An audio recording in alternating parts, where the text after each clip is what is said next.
Ils étaient une vingtaine au rond-point de l'Europe ce matin pour signifier leur mécontentement face à la politique menée par Emmanuel Macron. Au programme, pas de réel blocage, mais bien une distribution de tracts qui a ralenti la circulation. On tracte, mais on leur explique, on leur dit voilà ce qui se passe, rejoignez-nous. Aujourd'hui, ne consommez pas, restez chez vous, si vous pouvez faire grève, faites grève, pour que là-haut, le gouvernement se rende compte qu'il y a aussi un mouvement fort qui veut se faire entendre. Des manifestants de tout âge, de toute profession et pour la plupart non syndiqués qui dénoncent un ras-le-bol général.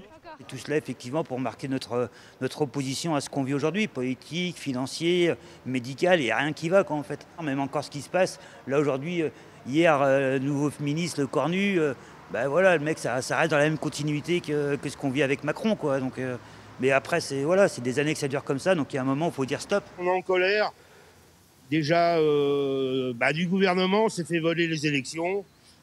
Ils ont perdu les élections européennes, ils ont perdu toutes les élections. Donc on est là pour la destitution de Macron.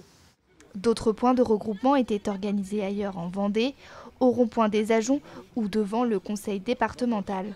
Au niveau du boulevard Sully à La Roche-sur-Yon, s'étaient réunis syndicats et citoyens pour informer sur la mobilisation. Donc là, on est dans ce qu'on peut appeler un village citoyen.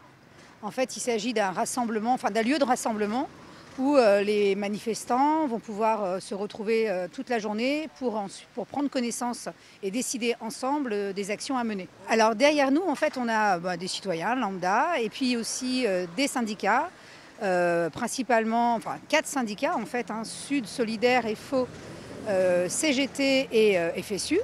Les syndicats sont là non pas pour piloter mais pour soutenir le mouvement. Une assemblée générale doit être organisée prochainement pour décider des suites du mouvement.